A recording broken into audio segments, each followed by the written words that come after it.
Hello everyone.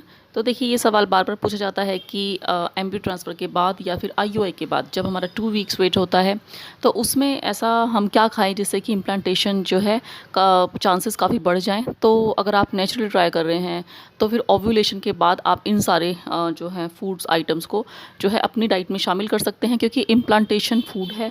इससे studies में देखा गया है कि अगर जिन लोगों ने खाया है उनकी जो है सक्सेस रेट प्रेगनेंसी की काफ़ी हद तक बढ़ी है। तो आज हम इन्हीं फूड के बारे में डिस्कस करेंगे। तो देखिए, सबसे पहले नंबर पर जैसे मैं हमेशा अपनी वीडियोज़ में बताती हूँ, एवोकेडो। देखिए, एवोकेडो जो है फर्टिलिटी के लिए बिल्कुल वरदान की तरह है। उसमें मोनो अनसैचुरेटेड फैट्स होते हैं। देखिए, फैट्स जो हैं सारे बुरे नहीं होते, लेकिन हमें मोनो अनसैचुरेटेड फैट्स अगर हम खाते हैं तो वो आपकी जो है प्रेगनेंसी के चांसेस को काफ़ी फोल्ड तक इंक्रीज़ कर देता है। तो अगर आप आईयूआई, आईवीएफ या फिर ओव्यूलेशन के बाद ये एवोकेडो जो है इसको लेते हैं तो आपकी जो है प्रेगनेंसी के चांसेस काफ़ी हद तक बढ़ जाते हैं। इसके अलावा ब्रोकली है। देखिए, ब्रोकली को सुपर फूड माना गया है, क्योंकि ये इसमें विटामिन्स, मिनरल्स, फाइबर्स, एंटीऑक्सीडेंट से पैक होती है, तो इसलिए इसको फर्टिलिटी का सुपर फूड माना गया है। तो एवोकेडो जो है इंडिया में जो है कुछ लोगों को अवेलेबल नहीं होते हैं, तो आप ब्रोकली ज़रूर करिए। आप 2 वीक्स वेट में या ओव्यूलेशन के बाद आप ब्रोकली को ज़रूर अपनी डाइट में शामिल करिएगा। लेकिन अगर आपको थायराइड की प्रॉब्लम है तो आप डॉक्टर से पूछकर इसको यूज़ कर सकते हैं, या फिर कई बार डॉक्टर्स को अवॉइड करने को बोलते हैं, तो आप उसी के अकॉर्डिंग आप इसे इस्तेमाल करिएगा। इसके अलावा जो है लेग्यूम्स, देखिए लेग्यूम्स जो है काफ़ी ज़्यादा जो है न्यूट्रिशन के पावर हाउस होता है एक तरीके से। लेग्यूम्स में बता देती हूँ, जैसे चिकपी है, लेंटिल्स है और बीन्स है, ये बहुत ज़्यादा न्यूट्रिशन होता है इनमें। खास बात इनकी ये है कि इनमें जिंक होता है। देखिए, जिंक जो है काफ़ी ओवरलुक किया जाता है। बाकी चीज़ें विटामिन और मिनरल्स के बारे में सभी को पता होता है, लेकिन जो जिंक होता है, जिंक जो है इसमें आपको 2 वीक्स वेट में इसका ज़रूर आपको खाना चाहिए, क्योंकि इसमें सेल डिवीजन और टिश्यू ग्रोथ में ये हेल्प करता है।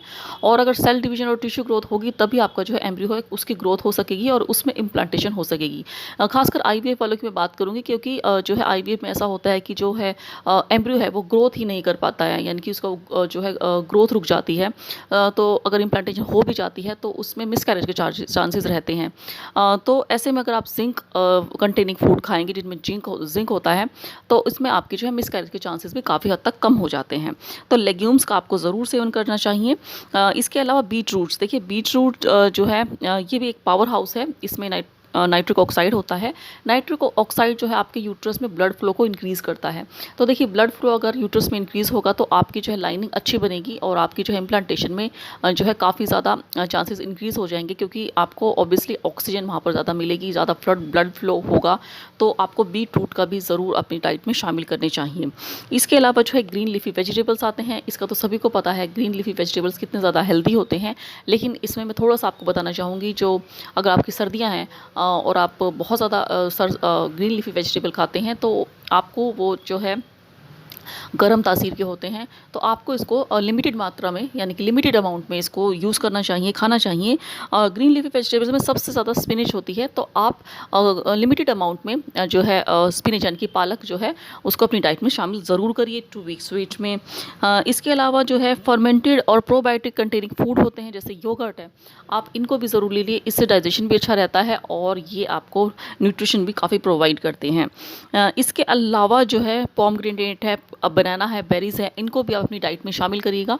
देखिए, पोमग्रेनेट को कोई लोग गर्म तासीर का मानते हैं, बेरीज़ जो है इनको बोलते हैं कि काफ़ी ज़्यादा खट्टे होते हैं। तो आप ऐसे कर सकते हैं कि आप जो भी चीज़ खाएं तो उनका ध्यान रखें कि पोमग्रेनेट जो है पहले तो कम मात्रा में लें। दूसरा, अगर आप बेरीज़ ले रहे हैं या कोई भी खट्टा विटामिन सी वाला फूड खा रहे हैं, तो आप ये देखिए कि वो ज़्यादा खट्टा ना हो। जैसे ऑरेंजेस है, वो मीठे भी आते हैं और बहुत ज़्यादा खट्टे भी आते हैं, लेकिन आपको विटामिन सी इस टाइम पे बहुत ज़्यादा ज़रूरी होता है। तो विटामिन सी को आप अपनी डाइट में शामिल करेंगे, लेकिन बहुत ज़्यादा खट्टी चीज़ें नहीं खाएंगे। खट्टी और मीठी, स्ट्रॉबेरीज़ भी अगर आप खाते हैं तो वो बहुत ज़्यादा खट्टी भी होती हैं और मीठी भी होती हैं, तो आप मीठी वाली चूज़ करेंगे। ऑरेंजेस खाते हैं तो आप मीठे वाले ऑरेंजेस खाएंगे। अगर आप ग्रेप्स, इनफैक्ट ग्रेप्स को जो है अवॉइड करने के लिए बोला जाता है, बट स्टिल अगर आप प्रेफर करते हैं खाना, तो आप मीठे वाले ग्रेप्स जो है प्रेफर करिए। इसके अलावा मैं यहाँ पर एक बहुत, देखिए ऑयल को लेकर अगर हम कंफ्यूज्ड हैं तो आप ऑलिव ऑयल का इस्तेमाल स्टार्ट कर सकते हैं 2 वीक्स वेट में, क्योंकि इसमें मोनोअनसैचुरेटेड फैट्स होता है। तो इसमें आपको एवोकाडो जैसे गुण मिल जाते हैं, और ये भी आप डॉक्टर की सलाह से ही यूज़ करें।